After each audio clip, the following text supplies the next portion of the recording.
Welcome to mid day news. నేను అబిత. ముందుగా headlines.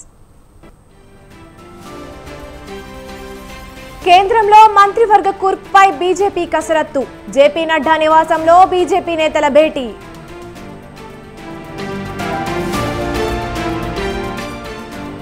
తెలంగాణలో భవిష్యత్ బీజేపీదే. పార్లమెంటు ఎన్నికల్లో తమ పర్సెంటేజ్ పెరిగిందన్న కిషన్.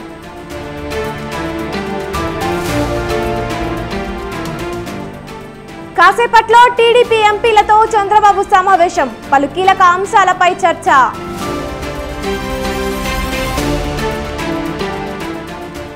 అమరావతిలోని సిట్ కార్యాలయానికి తాళాలు. గత ప్రభుత్వంలో సిట్ కార్యాలయంలో పలు కీలక కేసుల విచారణ.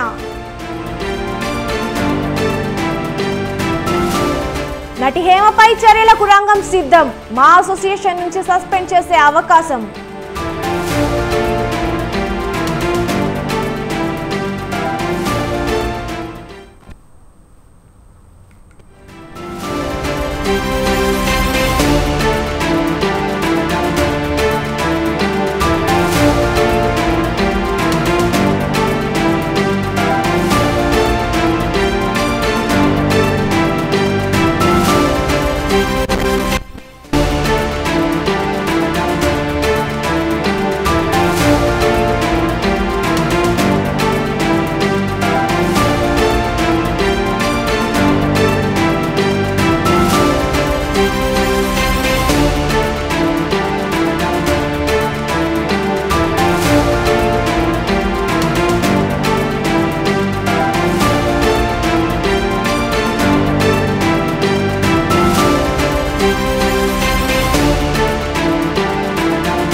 టీడీపీ ఎంపీలతో పార్టీ అధినేత చంద్రబాబు భేటీ కానున్నారు.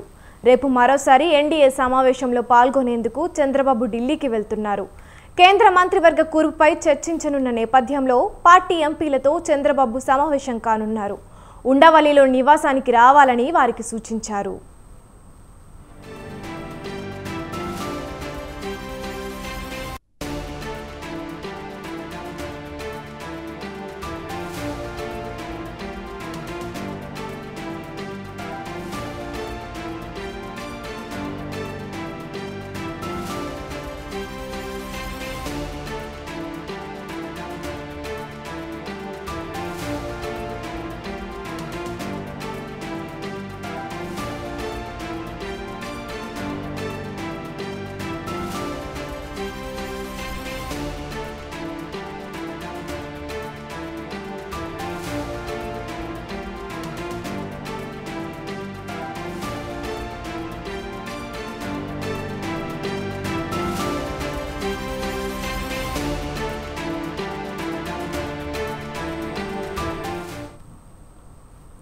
టీడీపీ ఎంపీలతో పార్టీ అధినేత చంద్రబాబు భేటీ అయ్యారు. రేపు మరోసారి ఎన్డీఏ సమావేశంలో పాల్గొనేందుకు చంద్రబాబు ఢిల్లీకి వెళ్తున్నారు. కేంద్ర మంత్రివర్గ కూర్పుపై చర్చించనున్న నేపథ్యంలో పార్టీ ఎంపీలతో చంద్రబాబు సమావేశమయ్యారు.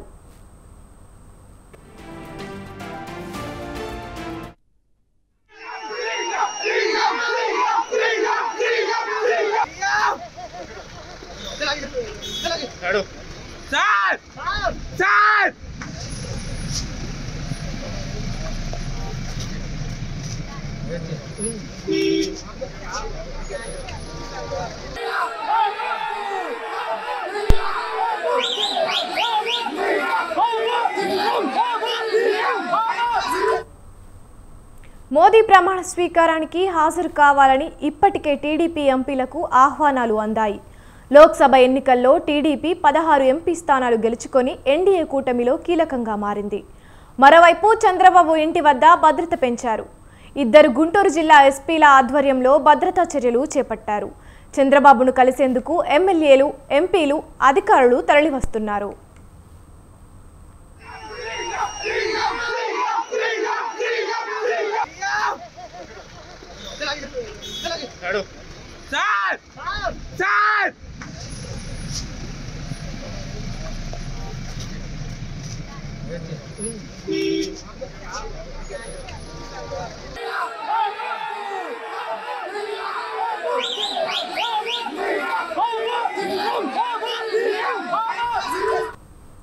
మరోవైపు కాబోయే సీఎం చంద్రబాబును కలిసేందుకు యత్నించిన ఇద్దరు ఐపీఎస్ అధికారులకు అనుమతి నిరాకరించారు. ఇంటెలిజెన్స్ మాజీ చీఫ్ పిఎస్ఆర్ ఆంజనేయులను పోలీసులు అడ్డుకున్నారు. ఉదయం ఉండవల్లిలో నివాసం వద్దకు ఆయన చేరుకోగా అనుమతి లేదని చెప్పారు. చంద్రబాబు నివాసానికి వెళ్లే మార్గంలో ప్రధాన గేటు వద్దే కానిస్టేబుళ్లు పిఎస్ఆర్ కారును ఆపారు. లోపలికి అనుమతి లేదని స్పష్టం చేశారు. దీంతో చేసేదేమీ లేక ఆయన వెనుదిరిగారు.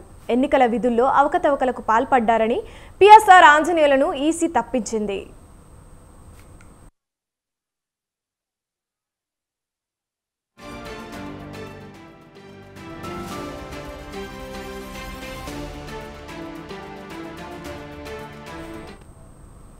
మరో సీనియర్ ఐపీఎస్ అధికారి కొల్లి రఘురామరెడ్డికి అనుమతి నిరాకరించారు. చంద్రబాబును కలిసేందుకు ఫోన్లో అధికారులకు ఆయనకు అనుమతి కోరగా తిరస్కరించారు. నంద్యాలలో చంద్రబాబును అరెస్టు చేసే సమయంలో రఘురామరెడ్డి కీలకంగా వ్యవహరించారు.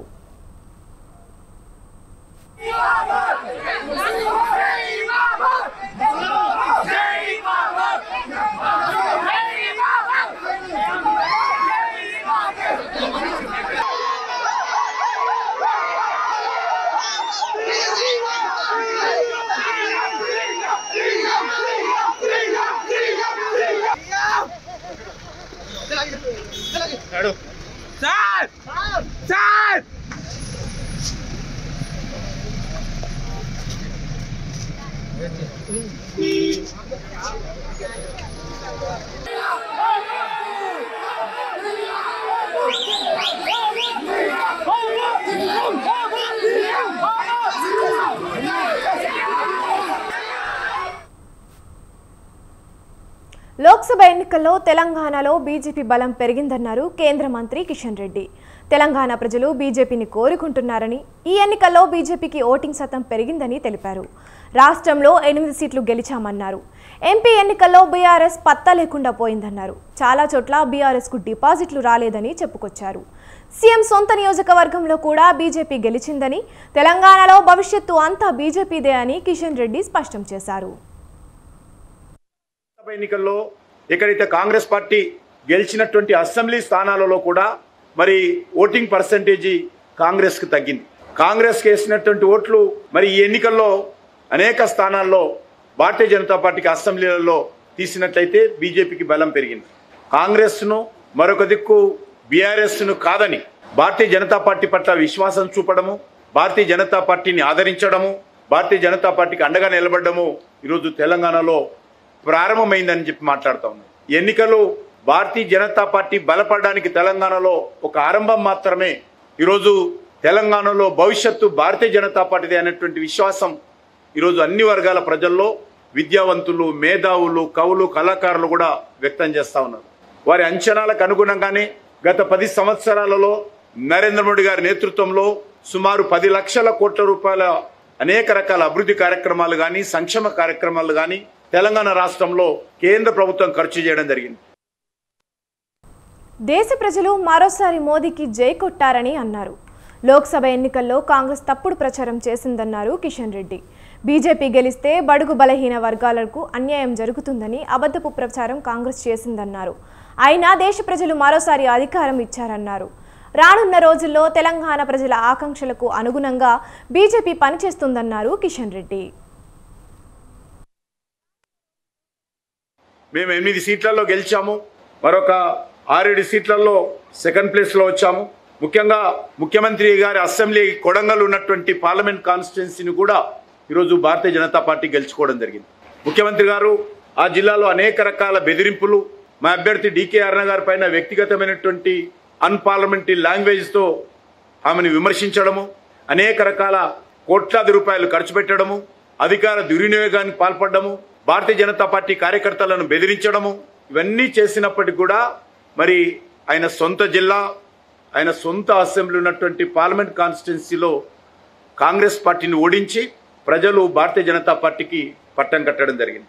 అదేవిధంగా ముఖ్యమంత్రి గారి సొంత పార్లమెంట్ కాన్స్టిట్యున్సీ ఏదైతే గతంలో మల్కాజ్గిరి నుంచి గెలిచారో ఆ మల్కాజ్గిరిలో కూడా ఈరోజు భారతీయ జనతా పార్టీ సుమారు 4 లక్షల ఓట్ల మెజార్టీతో బీజేపీ జెండా పాతడం జరిగింది. మేము 8 సీట్లలో గెలిచాము, మరొక 6-7 సీట్లలో సెకండ్ ప్లేస్లో వచ్చాము. లోక్సభ ఎన్నికల్లో కాంగ్రెస్ గెలిచిన 8 స్థానాల్లో సీఎం రేవంత్ రెడ్డి పాత్ర నామమాత్రమేనని బీజేపీ నేత ఎన్వీఎస్ఎస్ ప్రభాకర్ అన్నారు. కాంగ్రెస్ గెలిచిన ఒక్క సీటులో కూడా రేవంత్ రెడ్డి ప్రభావాన్ని చూపించలేదన్నారు. కామారెడ్డిలో ఓడిపోయిన రేవంత్ రెడ్డిని కాంగ్రెస్ అధిష్టానం ముఖ్యమంత్రిని చేసిందని ఎద్దేవా చేశారు. కల్తీ విత్తనాలు, విద్యుత్ కోతలతో రాష్ట్ర ప్రజలు నానా అవస్థలు పడుతున్నారని ఆవేదన వ్యక్తం చేశారు. రేవంత్ రెడ్డి రాజకీయ విమర్శలు మానుకొని పాలనపైన దృష్టి పెట్టాలని హితవు పలికారు. డిసెంబర్ 9 వరకైనా ముఖ్యమంత్రి పదవి కాపాడుకోవాలని తెలంగాణ తల్లి విగ్రహ ప్రతిష్టాపనను తెరపైకి తీసుకువచ్చారని విమర్శించారు.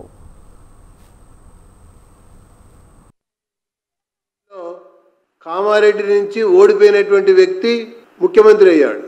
ఇక తను ప్రాతినిధ్యం వహించినటువంటి మల్కాజ్గిరి పార్లమెంటు స్థానంలో ప్రజలు కాంగ్రెస్ పార్టీని తరిమి కొట్టారు.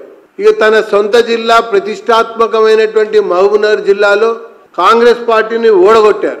నేను అందుకునే ఈ సార్వత్రిక ఎన్నికలు, లోక్సభకు జరిగినటువంటి సార్వత్రిక ఎన్నికల్లో ఓడిపోయిన వ్యక్తి శాసనసభ్యుడు ముఖ్యమంత్రి అయినటువంటి రేవంత్ రెడ్డి, పడిపోయిన వ్యక్తి ముఖ్యమంత్రి రేవంత్ రెడ్డి, పారిపోయిన వ్యక్తి ముఖ్యమంత్రి రేవంత్ రెడ్డి.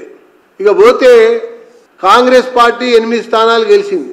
ఈ గెలిచినటువంటి 8 స్థానాలలో ఆ గెలుపులో రేవంత్ రెడ్డి గారి యొక్క పాత్ర, ప్రమేయం ఏమైనా ఉంది అంటే అది నామమాత్రమే, అది నిమిత్త మాత్రమే.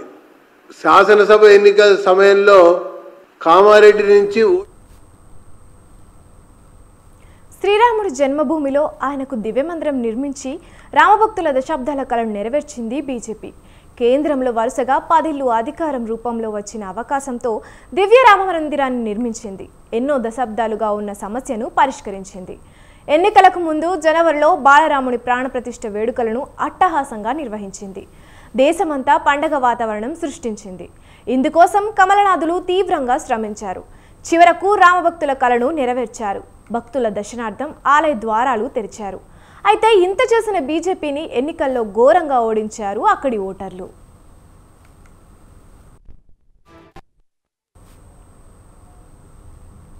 అయోధ్య క్షేత్రం ఉన్న ఉత్తరప్రదేశ్లోని ఫైజాబాద్ లోక్సభ నియోజకవర్గంలోనే బీజేపీ అభ్యర్థి అనూహ్యంగా ఘోరంగా ఓడిపోవడం ఇప్పుడు చర్చనీయాంశమైంది. ఫైజాబాద్లో బీజేపీ అభ్యర్థి లల్లు సింగ్పై సమాజ్వాదీ పార్టీ దళిత నేత అవధేష్ ప్రసాద్ 54,567 ఓట్ల ఆధిక్యతతో విజయం సాధించారు. అయోధ్య అంశం స్థానికులను ప్రభావితం చేయలేదా? రామమందిర నిర్మాణంతో అక్కడ కనీవిని ఎరుగని స్థాయిలో అభివృద్ధి జరుగుతున్నా బీజేపీని ఎందుకు తిరస్కరించారనేందుకు స్థానికులు ఆసక్తికర కారణాలు చెబుతున్నారు.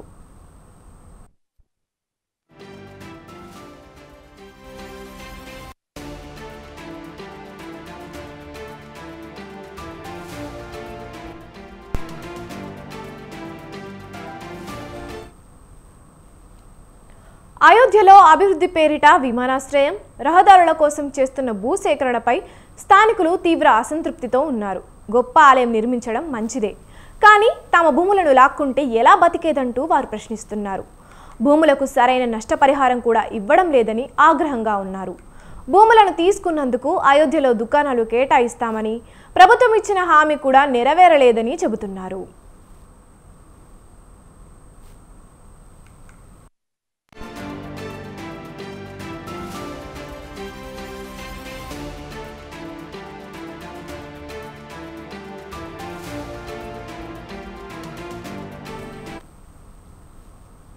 భారీగా పెరిగిన నిత్యావసరాల ధరలు సైతం ఓటర్లను ఆలోచింపచేశాయి.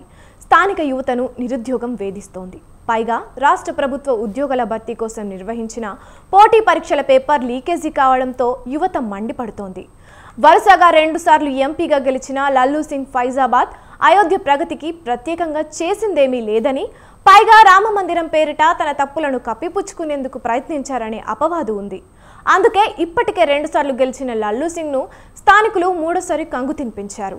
ఉత్తరప్రదేశ్ అసెంబ్లీకి 9 సార్లు ఎమ్మెల్యేగా ఎన్నికై పేరున్న దళిత నేతగా అవధేష్ ప్రసాద్ అందరికీ పరిచయం ఉన్న వ్యక్తి. ఎస్పీ అధినేత అఖిలేష్ యాదవ్ జనరల్ స్థానమైన ఫైజాబాద్ లోక్సభ నియోజకవర్గంలో తమ అభ్యర్థిగా అవధేష్ ప్రసాద్ను నిలబెట్టారు. దీంతో బీఎస్పీ అభ్యర్థి బరిలో ఉన్న దళిత ఓటర్లు సైతం ఆయన్నే ఆదరించారు.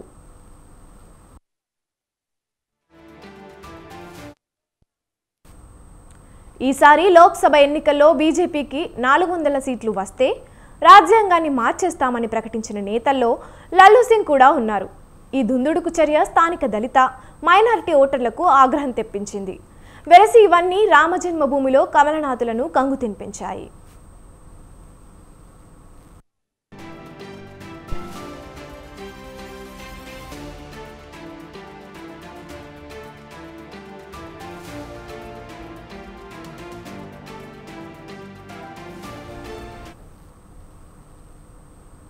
రెండు 2024 సార్వత్రిక ఎన్నికల్లో కాంగ్రెస్ పుంజుకుంది.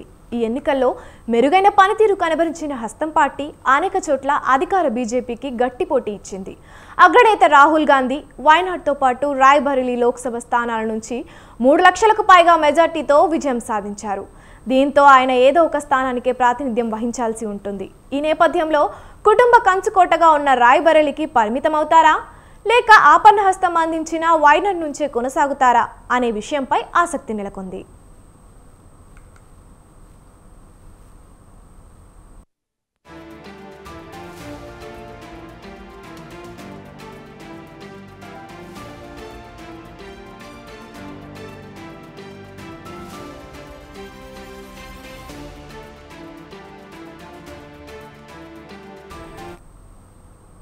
వయనాడ్ లోక్సభ స్థానం పరిధిలోని 3 జిల్లాల్లో మొత్తం 7 అసెంబ్లీ నియోజకవర్గాలు ఉన్నాయి. ఇందులో వయనాడ్ జిల్లాలో 2 ఎస్టీ రిజర్వ్డ్ కాగా మలప్పురంలో 1 ఎస్సీ రిజర్వ్డ్ స్థానం ఉంది. ఇక్కడ ముస్లిం జనాభా కూడా ఎక్కువే. కోజికోడ్ జిల్లాలో క్రైస్తవ ఓటు బ్యాంకు ఎక్కువగా ఉంటుంది. వ్యవసాయ ఆధారిత కుటుంబాలు అధికంగా ఉన్న ఈ ప్రాంతంలో పంటలకు మద్దతు ధర, పంట నష్టం, గిరిజనుల సంక్షేమం, పర్యావరణ పరిరక్షణ, మౌలిక సదుపాయాలు వంటివి ప్రాధాన్య సమస్యలుగా ఉన్నాయి.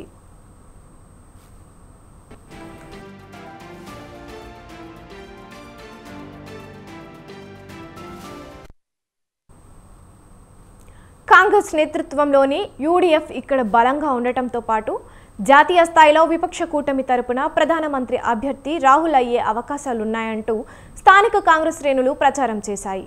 చేసిన అభివృద్ధి, స్థానిక సమస్యలను జాతీయ స్థాయికి తీసుకెళ్లడం వంటివి ప్రస్తావించిన కాంగ్రెస్ కల్పెట్టాలో ఏప్రిల్ 3న రాహుల్ నిర్వహించిన రోడ్ షో ద్వారా దేశవ్యాప్త దృష్టిని ఆకర్షించింది. గతంలో మిత్రపక్షంగా ఉన్న ఐయుఎంఎల్ జెండాలను ప్రదర్శించడం ఇబ్బందికరంగా మారడంతో ఈసారి పార్టీ జెండాలను పక్కన పెట్టి రంగురంగుల బెలూన్లను ప్రదర్శించి వివాదం లేకుండా చూసుకోవడం వంటివి కలిసొచ్చిన అంశంగా విశ్లేషకులు చెబుతున్నారు.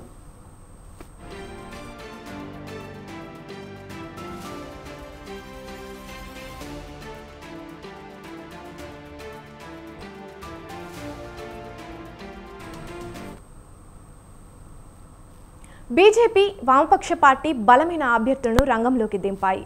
సిపిఐ నుంచి అన్ని రాజా, బీజేపీ నుంచి ఆ రాష్ట్ర అధ్యక్షుడు కె సురేంద్రన్ పోటీలో కొనసాగారు. ఈ నియోజకవర్గం గురించి పట్టించుకోవడం లేదని రాహుల్ గాంధీపై ప్రత్యర్థులు విమర్శలు చేశారు.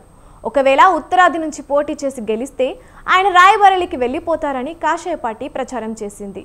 అయినప్పటికీ వయనాడ్ నుంచి రెండోసారి 3,64,000కు పైగా ఓట్ల మెజార్టీతో రాహుల్ విజయం సాధించారు.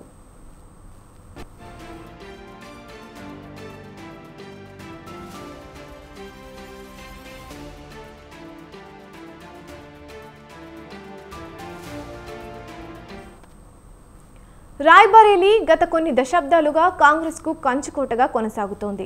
1951 నుంచి ఈ నియోజకవర్గంలో కేవలం 3 సార్లు మాత్రమే ఆ పార్టీ అభ్యర్థులు ఓడిపోయారు. మాజీ ప్రధాని ఇందిరాగాంధీ, ఫిరోజ్ గాంధీ, సోనియా గాంధీ వంటి అగ్రనేతలు ఇక్కడి నుంచి ప్రాతినిధ్యం వహించారు. సోనియా గాంధీ ఇటీవల రాజ్యసభకు ఎన్నిక కావడంతో బరిలో దిగిన రాహుల్ భారీ మెజార్టీ సొంతం చేసుకున్నారు.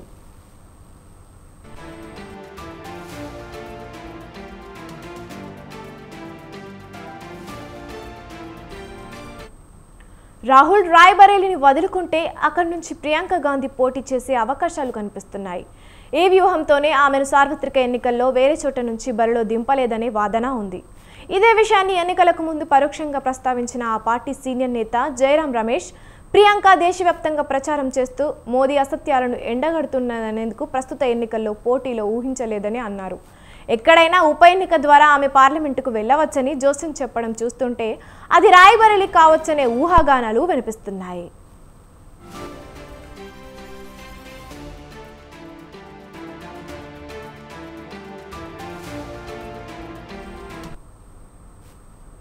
24 ఏళ్ల సుదీర్ఘ పరిపాలన తర్వాత ఒడిశా అసెంబ్లీ ఎన్నికల్లో నవీన్ పట్నాయక్ పార్టీ ఓడిపోయింది. సీఎం పదవికి రాజీనామా చేసిన అనంతరం ఆయన కొత్తగా ఎన్నికైన ఎమ్మెల్యేలతో సమావేశమయ్యారు.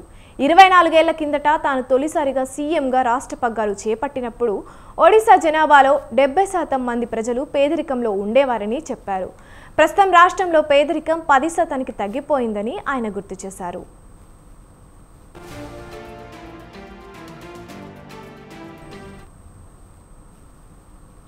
ఇక రాష్ట్ర అభివృద్ధి కోసం బీజేడీ పనిచేస్తూనే ఉంటుందని చెప్పారు. వ్యవసాయం, సాగునీరు, మహిళా సాధికారత విషయంలో బీజేడీ తీసుకొచ్చిన మార్పులు రాష్ట్రాన్ని ఈ స్థానంలో నిలిపాయన్నారు. అందువల్ల ఇప్పుడు దేనికి సిగ్గుపడాల్సిన పని లేదని పట్నాయక్ వ్యాఖ్యానించారు. ఒడిశాలోని 147 అసెంబ్లీ స్థానాలకు గాను అధికార బీజేడీ కేవలం 51 సీట్లలో గెలవగా ప్రతిపక్ష బీజేపీ ఏకంగా 78 సీట్లలో విజయదుందుబి మోగించింది. కాంగ్రెస్ పార్టీ 14 స్థానాల్లో గెలవగా 3 చోట్ల స్వతంత్రులు, 1 స్థానంలో సిపిఎం నిలిచింది.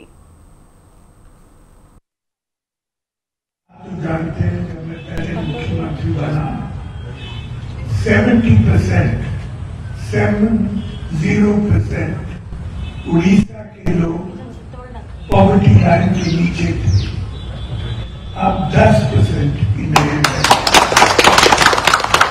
हमारा हर प्रोग्राम हेल्थ हो, एजुकेशन हो, इरिगेशन हो, एग्रीकल्चर हो, महिला मानव के लिए सब कुछ हमने छुआया और सुंदर काम करा है।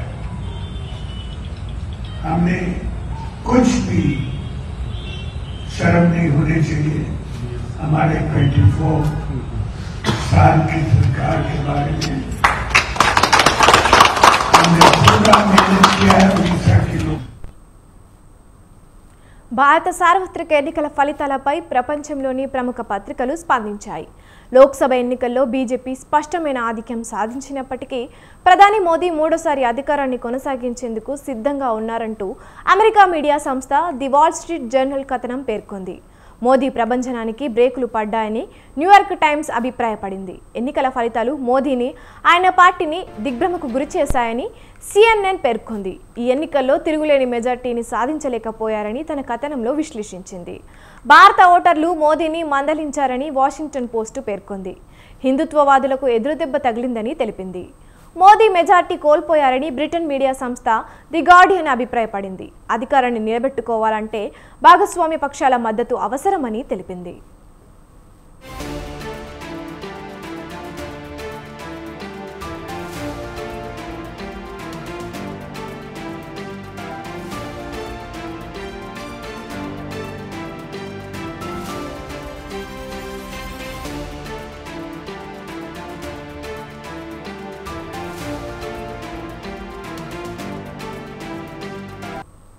హన్మకొండ జిల్లా పెంచికలపేట జిలుగుల గ్రామంలో కలెక్టర్ సిక్తా పట్నాయక్ పర్యటించారు.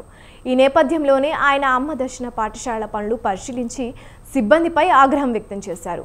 పనుల్లో నాణ్యత లేదని మండిపడ్డారు. విద్యార్థుల కోసం ఏర్పాటు చేసిన వాష్ బేసిన్లో నాసి రకం నల్లాలు ఎందుకు అమర్చారని ప్రశ్నించారు. తరగతి గదుల్లో ఫ్యాన్లు, లైట్లు అశ్రద్ధగా బిగించి వదిలేశారని పంచాయతీరాజ్ అసిస్టెంట్ ఇంజనీర్ ప్రణవ్పై ఫైర్ అయ్యారు. మూత్రశాలల్లో పెచ్చులు పనులు చేయించారని, దీనిపై పంచాయతీరాజ్ ఎగ్జిక్యూటివ్ ఇంజనీర్, అసిస్టెంట్ ఇంజనీర్ల పర్యవేక్షణ లేదని ఆగ్రహం వ్యక్తం చేశారు. ఇటీవల నిర్మించిన బాత్రూమ్ గదుల్లో నల్లాల్లో నీరే రావట్లేదని, ఇదేం పని అని, తమ ఇళ్లలో ఇలాగే ఉంటాయా అని కోప్పడ్డారు. కలెక్టర్ అడిగిన ప్రశ్నలకి అధికారుల వద్ద సమాధానం లేకపోవడంతో తీవ్రంగా మండిపడ్డారు. మరోసారి వచ్చేసరికి పనులని చక్కబెట్టాలని హెచ్చరించారు.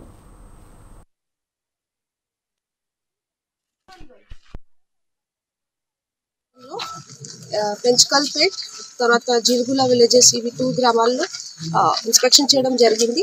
మేము ఆల్మోస్ట్ 1 or 2 months నుంచి జిల్లా లెవెల్లో అమ్మ ఆదర్శ్ పాఠశాల పథకం టేకప్ చేసాము. దాంట్లో emergency repairs such as drinking water, toilets, minor repairs, electrification అవి కూడా టేకప్ చేయడం జరిగింది. ఇప్పుడు లాస్ట్ స్టేజ్ వరకు వచ్చాము. Almost all departments, MPDOs, senior officers, engineering agencies అందరికీ ఇన్వాల్వ్ చేసేసి పనులు ఆల్మోస్ట్ అయిపోయినాయి. ఇప్పుడు లాస్ట్ స్టేజ్ లో చెకింగ్ చేసుకుంటూ మనం June 12th రీఓపెనింగ్ రోజు అన్ని స్కూల్స్లలో రిపేర్స్ తో సహా ఓపెన్ చేద్దాం. At the same time uniforms కూడా SHGs ద్వారా కుట్టించి అవి కూడా ఈచ్ అండ్ ఎవ్రీ చైల్డ్ కి ఒక పేర్ ఆఫ్ యూనిఫామ్ కంపల్సరీ ఇద్దాము. అండ్ నోట్బుక్స్, టెక్స్ట్ బుక్స్ అవి అన్ని కూడా రీఓపెనింగ్ రోజు ఇన్షూర్ చేయడానికి అన్ని ప్రయత్నాలు ఇప్పుడు చేస్తున్నాం. ఈ మండలంలో పెంచుకల్పేట్, తర్వాత జిలుగుల విలేజెస్, ఇవి 2 గ్రామాల్లో నైరుతి రాకతో తెలుగు రాష్ట్రాల్లోని పలు జిల్లాల్లో వర్షాలు పడుతున్నాయి. ఇప్పటికే రాయలసీమ జిల్లాల్లో నైరుతి రుతుపవనాలు పూర్తిగా విస్తరించగా రాబోయే 3 లేదా 4 రోజుల్లో కోస్తాంధ్ర, తెలంగాణలోని కొన్ని ప్రాంతాలకు విస్తరిస్తాయని వాతావరణ శాఖ తెలిపింది. అందుకు పరిస్థితులు అనుకూలంగా ఉన్నాయి.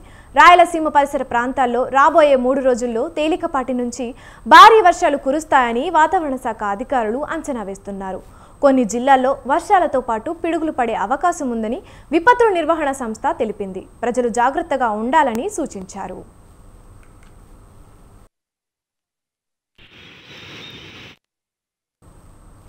ఇవాళ అల్లూరి సీతారామరాజు, పార్వతీపురం, మన్యం, కాకినాడ, ఏలూరు, కృష్ణా, బాపట్ల జిల్లాల్లో భారీ వర్షాలు పడే అవకాశం ఉంది.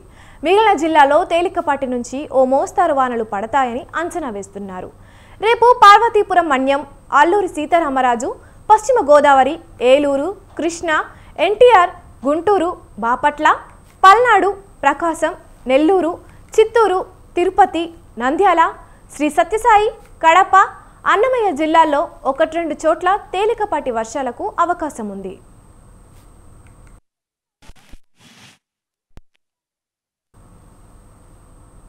నిన్న హైదరాబాద్ సహా పలు జిల్లాల్లో భారీ వర్షం కురిసింది. హైదరాబాద్ నగరంలో మధ్యాహ్నం వరకు ఎండ తీవ్రత ఎక్కువగా ఉండగా సాయంత్రం ఒక్కసారిగా వాతావరణం చల్లబడింది. ఈదురుగాలులు, ఉరుములతో పలు ప్రాంతాల్లో వర్షం ప్రారంభమైంది. Khairatabad, Lakdikapul, Tank Bund, Liberty, Himayat Nagar, Basheerbagh, Madhapur, Miyapur, Gachibowli, Kondapur, Lingampally, Kukatpally, Erragadda, Panjagutta, Nampally, Abids, Pathabasti, Chandrayangutta, Falaknuma, Vanasthalipuram, Hayath Nagar, LB Nagar తదితర ప్రాంతాల్లో వర్షం పడింది.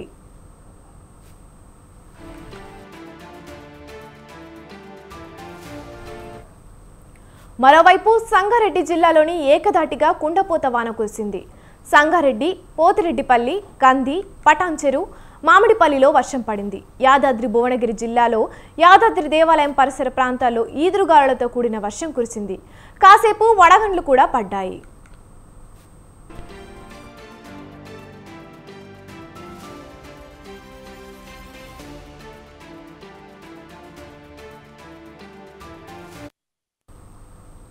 ఇవి ఇప్పటి వరకు ఉన్న మిడ్ న్యూస్. చూస్తూనే ఉండండి స్వతంత్ర న్యూస్.